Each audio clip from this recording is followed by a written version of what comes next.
Salam Guru Hormat. Yang terhormat penguji uji kinerja PPG dalam jabatan periode 2 tahun 2024.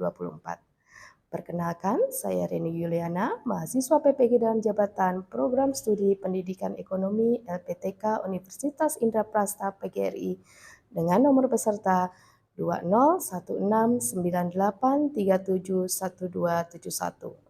Saya adalah seorang guru swasta di SD Chandra Kusuma.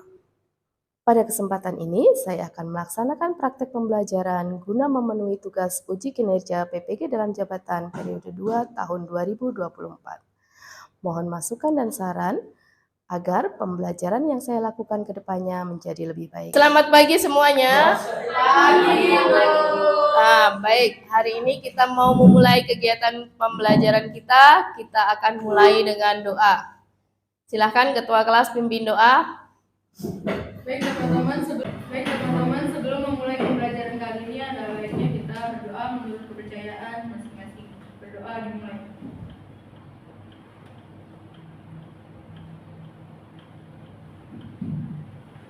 Doa selesai. Beri salam. Selamat pagi, Bu. Selamat pagi. Hari ini ada beberapa peserta didik yang belum masuk ya. Kenapa? Coba.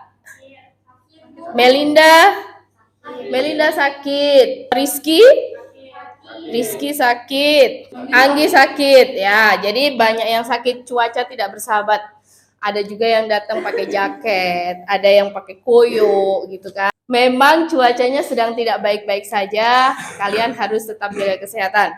Oke, hari ini kita akan belajar tentang lembaga keuangan bank dan bukan bank. Sebelum masuk ke lembaga keuangan bank dan bukan bank, kita akan cross check dulu. Yang minggu lalu kita belajar tentang apa ya? Sebelum kita belajar bank, tentang uang. Nah, uang itu apa? Alat yang digunakan untuk pembayaran. Selain sebagai alat pembayaran, uang juga digunakan untuk alat tukar. Terus, apa lagi? Pemindah kekayaan. Kemarin kita bermain-main dengan monopoli. Hari ini kita akan diskusi dan presentasi tentang lembaga keuangan. Kalian nanti mampu menganalisa jenis-jenis lembaga keuangan bank. Jadi ada lembaga keuangan bank dan lembaga keuangan bukan bank.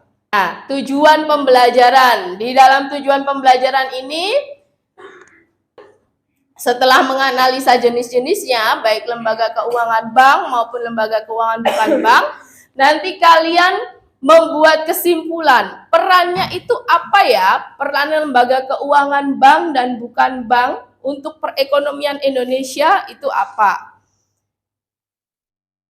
Nah, kalau misalnya orang tuamu memberi uang jajan yang lebih, biasanya digunakan buat apa?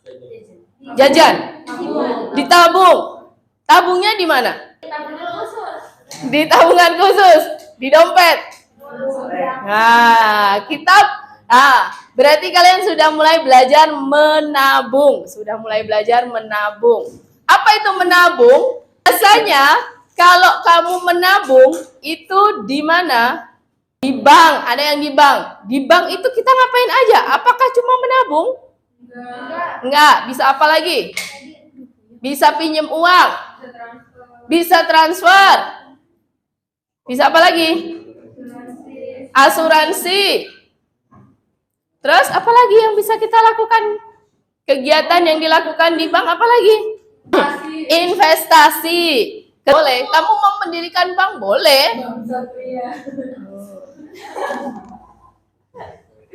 Ya. Nah, kemudian lembaga keuangan itu semua lembaga yang berurusan dengan uang. Jadi lembaga keuangan ini semua yang berurusan dengan uang namanya lembaga keuangan. Nah, ada lembaga keuangan bank dan ada lembaga keuangan bukan bank. Kalau lembaga keuangan bank itu berarti dia menghimpun dana dari masyarakat kemudian menyalurkannya kembali dalam bentuk pinjaman Kalau lembaga keuangan bukan bank, biasanya dia produknya tertentu. Nah, lembaga keuangan bank. Bank itu ada macam-macamnya. Berdasarkan kegiatannya ada bank umum, ada bank sentral. Bank umum itu bank yang menghimpun dana dari masyarakat. Jadi dia menghimpun dana dari masyarakat, kemudian menyalurkannya kembali ke masyarakat. Menghimpun dananya dalam bentuk tabungan, dalam bentuk deposito. Ketika bank menerima uang dari masyarakat, itu berarti dia menghimpun dana dari masyarakat. Atau disebutnya dengan kredit, disebutnya kredit pasif. Jadi dia menghimpun dana dari masyarakat, itu disebutnya kredit pasif. Kemudian ketika dia menyalurkan ke masyarakat, itu disebutnya kredit aktif. Contohnya dengan memberikan kredit atau pinjaman. Jadi bank umum ini menghimpun dana dari masyarakat, kemudian menyalurkannya lagi ke masyarakat. Tujuannya adalah untuk meningkatkan taraf hidup masyarakat. Ada bank sentral. Bank sentral ini induk bank. Kalau di dalam bank umum kita bisa menabung dan meminjam, kalau di bank sentral ini kita tidak bisa. Kenapa? Karena bank sentral ini nanti punya tugas pokok yang tersendiri. Bank sentral ini bank pusat. Di setiap negara dia akan ada satu bank sentral. Karena kita tinggal di Indonesia, maka bank sentralnya adalah Bank Indonesia. Salah satu tugasnya adalah menerbitkan uang. Maka setiap uang yang kamu pakai itu ada tulisannya Bank Indonesia. Berdasarkan prinsip pelaksanaannya, ada bank konvensional. Berdasarkan kepemilikannya, ada pemerintah pusat yang dimiliki oleh pemerintah pusat. Berarti dia cabangnya ada di seluruh Indonesia. Kemudian ada yang dimiliki pemerintah daerah. Dia hanya di daerah-daerah tertentu saja. Kemudian ada yang dimiliki oleh swasta. Maka tadi Tio nanya, boleh nggak bank itu ditambah? Boleh nggak kita mendirikan bank? Boleh. Tapi harus memenuhi syarat-syarat yang ditentukan oleh Bank Indonesia. Kemudian berdasarkan prinsip pelaksanaannya, ada bank konvensional seperti yang kita manfaatkan, dan ada bank syariah. Bank syariah berarti dia menggunakan prinsip-prinsip syariah. Menggunakan prinsip-prinsip syariah itu berarti tidak mengenal bunga, tidak mengenal riba. Kredit aktif dan kredit pasif. Kredit pasif ketika bank menghimpun dana dari masyarakat. Jadi ketika dia menerima uang dari masyarakat, itu disebutnya kredit pasif. Kamu nabung, uangnya kan masuk di bank nih. Nah, itu disebut kredit pasif. Karena bank hanya menerima. Kemudian deposito, kamu setor uangnya ke bank. Bank hanya menerima uang saja kan? Itu berarti kredit pasif. Kalau kredit aktif, bank yang menyalurkan uangnya. Misalnya memberikan pinjaman pada pengusaha atau memberikan investasi pada sektor-sektor tertentu. Nah, itu namanya kredit aktif. Nah, lembaga keuangan bukan bank. Ada banyak lembaga keuangan bukan bank. Ada asuransi. Asuransi ini penjaminan atas resiko. Jadi kita punya resiko itu dijamin. Bukan berarti tidak ada resiko enggak, tapi ketika kita mengalami resiko, nanti pihak asuransi yang akan menggantinya. Kemudian ada dana pensiun. Dana pensiun ini tabungan yang akan kita ambil ketika masa kerja kita selesai. Kemudian ada lembaga pembiayaan. lembaga pembiayaan itu adalah dia memberikan layanan sewa guna. Jadi kita boleh menggunakan barang dari lembaga pembiayaan untuk digunakan sebagai modal. Kemudian ada pegadaian. Pegadaian ini memberikan pinjaman dengan jaminan barang-barang tertentu. Kemudian lembaga keuangan mikro. Lembaga keuangan mikro ini menyediakan pinjaman untuk kelompok ekonomi mikro. Ekonomi mikro itu ekonomi yang kecil atau pelaku-pelaku usaha kecil. Ada yang perlu ditanyakan dari yang Ibu jelaskan? Gak ada? Oke. Nah, ini tadi paparan sedikit dari materi kita yang akan kita pelajari hari ini. Nah, sekarang kalian akan membentuk kelompok.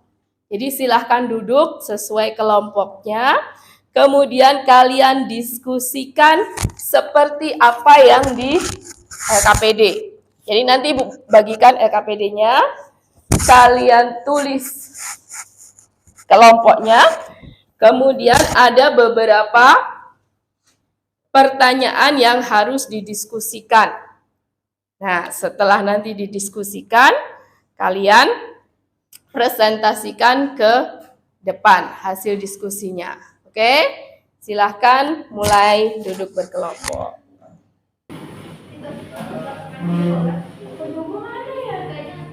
Perhatikan, ada petunjuk pengisian LKPD-nya.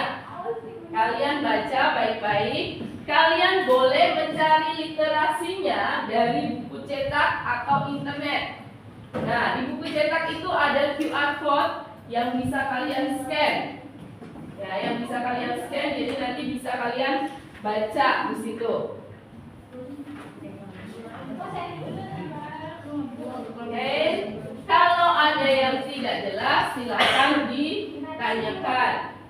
Kalau ada yang tidak jelas, kalian boleh tanya.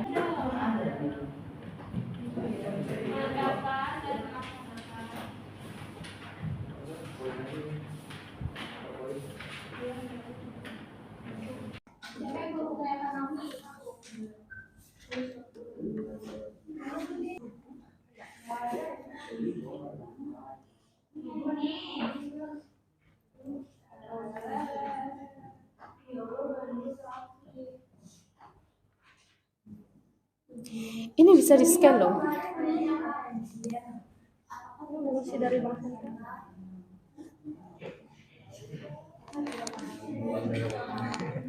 Ayo didiskusikan. Kan ada memang. Oh iya, boleh cari di internet ya.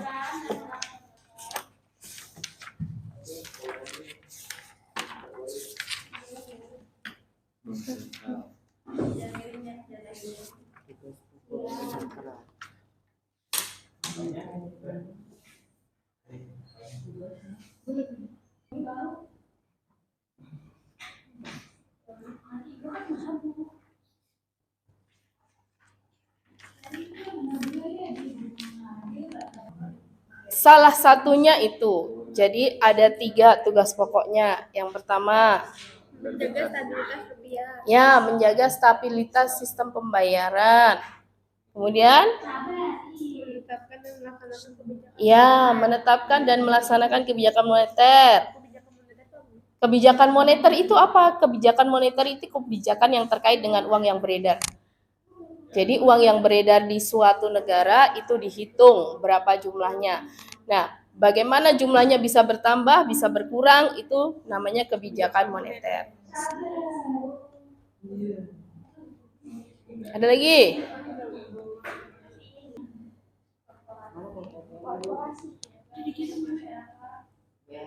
Dan hari tua. Mau ditanya nggak?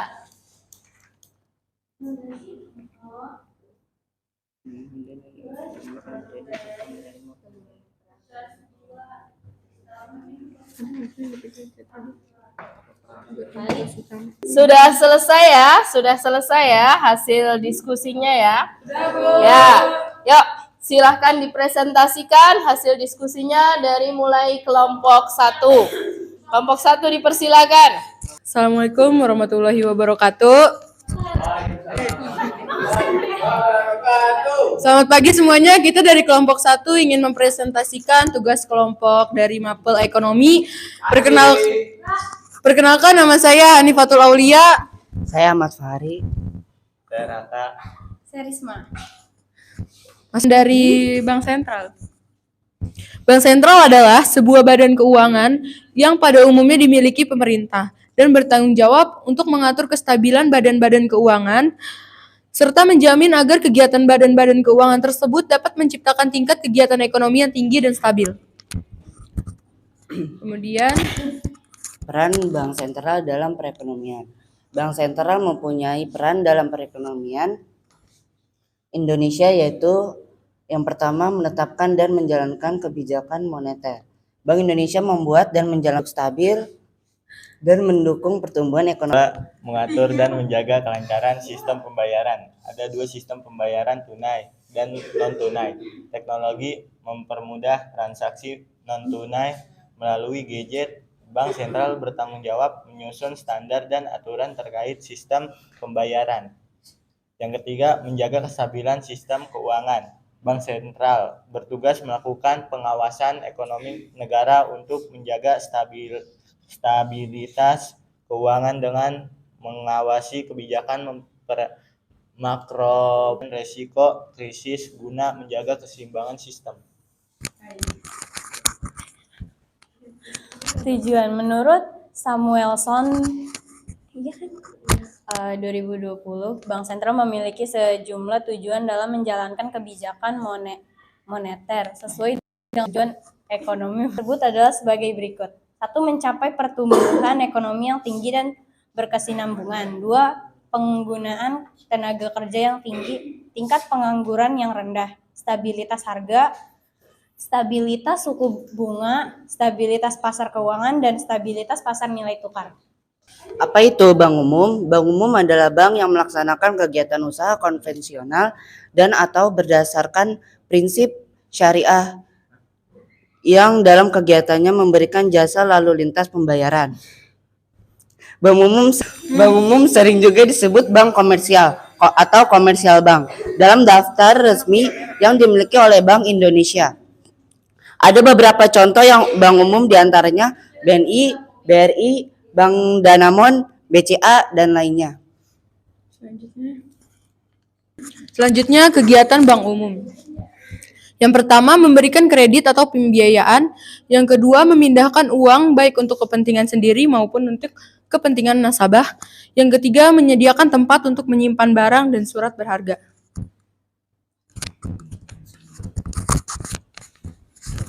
Fungsi umum, mengatur peredaran uang dengan kewenangan pencipta uang giral. 2. Menyediakan jasa penyimpanan dana dan barang berharga masyarakat. Menjadi fasilitas untuk kelancaran pembayaran. Membantu dalam transaksi internasional dan jasa-jasa lainnya. Tugas utama bank umum. 1. Menghimpun dana dan menyalurkan kepada masyarakat dalam bentuk pinjaman. 2. Menyediakan mekanisme dan alat pembayaran yang efisien dalam kegiatan ekonomi. Yang ketiga, menciptakan uang melalui pembayaran kredit dan investasi. Yang keempat, menyediakan jasa dan pengelolaan dana dan trust atau wali amanatan kepada individu dan perusahaan.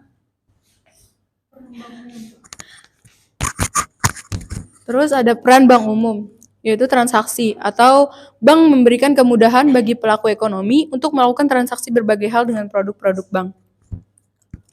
Likuiditas menjadi peran penting di bank. Unit surplus dalam menempatkan dana yang dimiliki dalam bentuk giro, tabungan, deposito, dan sebagainya. Uang kepentingan likuiditas, para pemilik dana dapat menempatkan dananya sesuai dengan kebutuhan dan kepentingannya.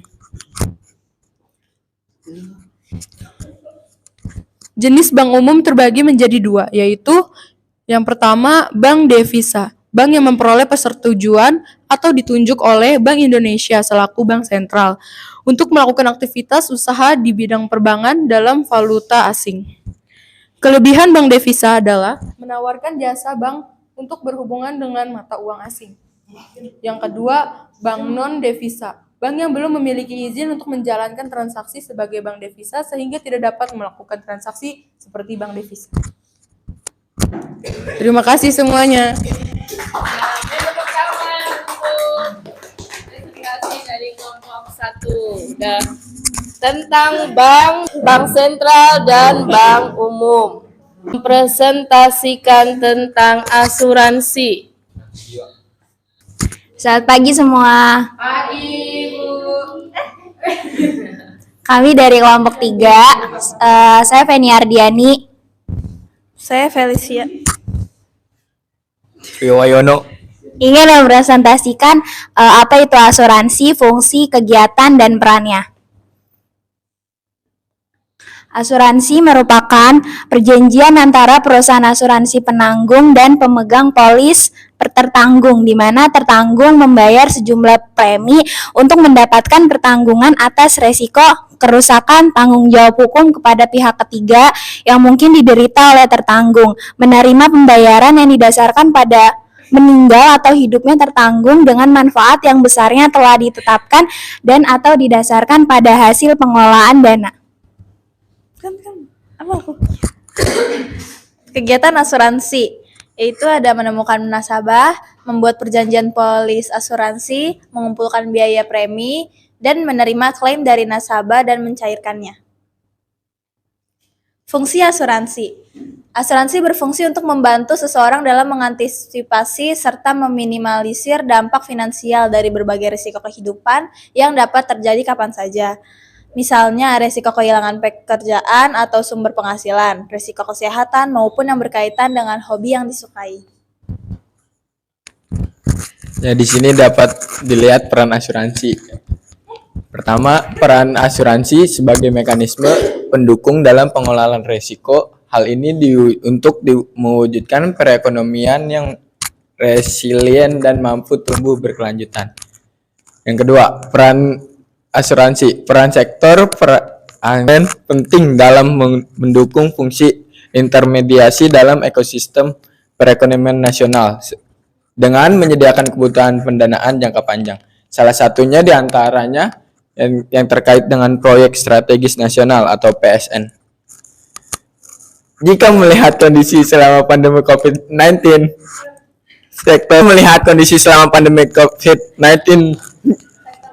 sektor peran perasuransian juga dinilai memiliki peran yang sangat penting untuk menyerap dampak finansial yang timbul melalui pembayaran klaim. Kita dari kelompok 3 ingin mengucapkan terima kasih sudah mendengarkan dan selamat pagi semua. Ya, beri tepuk tangan. Berikut presentasi dari kelompok terakhir. Selamat pagi semuanya. Pagi, Kak. Baik, selamat. Kali ini kelompok kami ingin mempresentasikan tentang peranan pegadaian dalam perekonomian di Indonesia. Sebelum ke tema, perkenalkan kelompok-kelompok kami. Saya Irfan Maulana. Saya Izza Lorenzita. Saya Akila Mufida. Sebelum masuk pembahasan, berikut ialah daftar isinya. Pertama adalah latar belakang, pengertian, fungsi, contoh, jenis, peran, dan peran pegadaian terhadap perekonomian di Indonesia. Pengertiannya ialah latar belakang.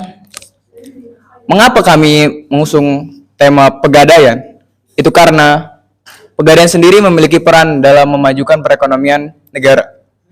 Dan kegiatan ekonomi juga tak luput dari jual beli. Dan dalam jual beli, pelaku ekonomi membutuhkan modal. Dan tak jarang pelaku ekonomi juga kekurangan modal. Maka dari itu, mereka dapat meminta bantuan ke lembaga keuangan. Contohnya ialah pegadaian. Pengertiannya, pegadaian ialah hak tanggungan atas barang bergerak. Barang jaminan harus lepas dari kekuasaan debitur. Maksud dari barang bergerak adalah suatu benda atau barang yang dapat dipindahkan. Barang bergerak tersebut diserahkan kepada orang yang berpiutang oleh seorang yang mempunyai utang atau oleh orang atas nama orang yang mempunyai utang. Seseorang yang berhutang tersebut memberikan kekuasaan terhadap berpiutang untuk menggunakan barang bergerak tersebut untuk melunasi hutang apabila pihak yang berhutang tidak dapat memenuhi kewajibannya pada saat jatuh tempo. Lanjut pada fungsi. Apa sih fungsi pegadaian? Fungsi pegadaian ialah sebagai berikut. 1. Mengelola penyaluran uang pinjaman atas dasar hukum gadai dengan cepat, mudah, dan aman. 2. Mengelola keuangan perlengkapan, kepegawaian, dan diklat. Dan terakhir, 3. Menciptakan dan mengembangkan usaha yang menguntungkan bagi masyarakat maupun perusahaan. Dan contoh pegadaian. Contoh pegadaian itu yang pertama ada pegadaian konvensional. Nanti kita bakal ngejelasin pegadaian konvensional sama pegadaian syariah. Tapi sini kita jelasin contohnya dulu. Contohnya itu ada gadai emas, gadai non emas kayak barang elektronik, barang rumah tangga, sama gadai kendaraan. Itu untuk pegadaian konvensional. Sedangkan pegadaian syariah itu ada arum haji, arum BPKB, dan arum emas. Nah, sini baru jenis-jenisnya. Yang pertama, pegadaian konvensional adalah suatu lembaga pemerintah yang memberikan uang pinjaman kepada nasabah atas dasar hukum gadai. Kalau pegadaian syariah, itu pegadaian adalah suatu lembaga keuangan atau divisi dari pegadaian yang memberikan uang pinjaman kepada nasabah yang sesuai dengan prinsip-prinsip syariat Islam. Peran pegadaian di sini ada pegadaian menyediakan pola pembiayaan melalui sistem gadai. Pola pembiayaan ini membantu masyarakat dalam memenuhi kebutuhan dana tunai secara cepat dan mudah dan dengan administrasi sederhana. Yang kedua, digunakan untuk memajukan perekonomian masyarakat, khususnya pengembangan ekonomi kerakyatan. Ketiga, memberikan solusi pendanaan yang cepat untuk pengembangan usaha maupun keperluan yang tidak terduga melalui kredit atau pembiayaan berbasis gadai dan fidusia. Peran pegadaian untuk ekonomi di Indonesia sendiri itu ada mendukung pembangunan usaha mikro, kecil, menengah atau UMKM. Yang kedua, meningkatkan literasi keuangan. Ketiga, kontribusi dalam penyediaan likuiditas.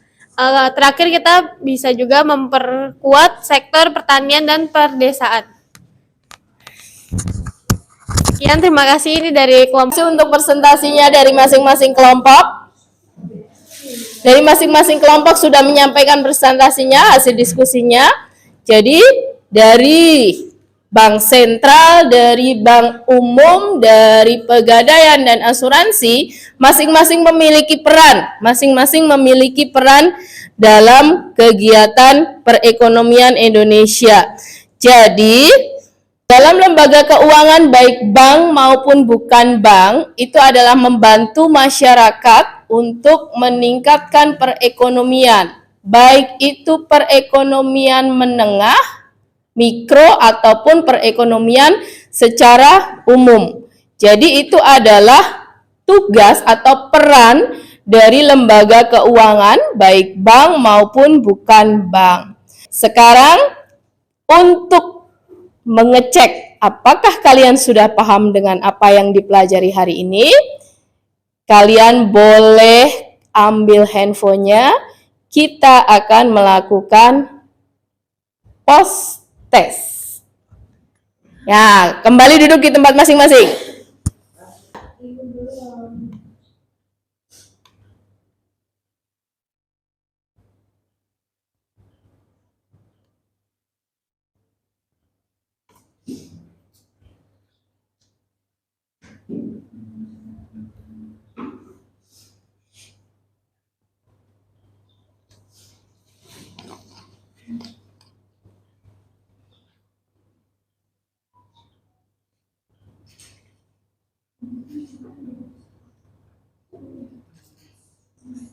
Jadi tadi kita sudah belajar tentang bank, kita sudah belajar tentang produk-produknya, kita sudah belajar tentang manfaatnya, kita sudah belajar juga tentang pengaruhnya terhadap kegiatan perekonomian yang ada di Indonesia.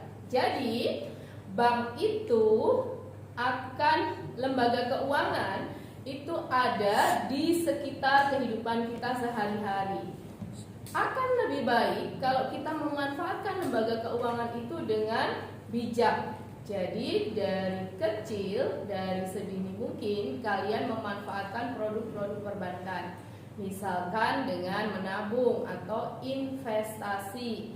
Karena seperti pepatah mengatakan, sedikit-sedikit lama-lama jadi bukit. Nah, itu yang kita pelajari hari ini. Bagaimana pembelajaran hari ini? Seru. Apakah menyenangkan? Menyenangkan. Mana yang lebih menyenangkan? Belajar sendiri atau berdiskusi dengan teman? Berdiskusi dengan teman, ya. Jadi kalian gunakan waktu kalian dengan baik. Sampai nanti di minggu depan kita akan belajar tentang pasar modal. Apa itu pasar modal, bagaimana transaksi yang terjadi pada pasar modal, siapa saja yang terlibat di dalam pasar modal, kita akan pelajari minggu depan. Untuk hari ini kita cukupkan sampai di sini. Terima kasih. Mari kita tutup dengan berdoa. Silakan Wakil Ketua Kelas menutup doa. Teman-teman, untuk mengakhiri pembelajaran hari ini, marilah kita tutup dengan doa. Berdoa dimulai.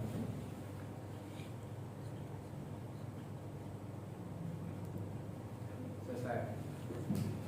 Terima kasih semuanya. Selamat siang. Selamat siang. Thank you.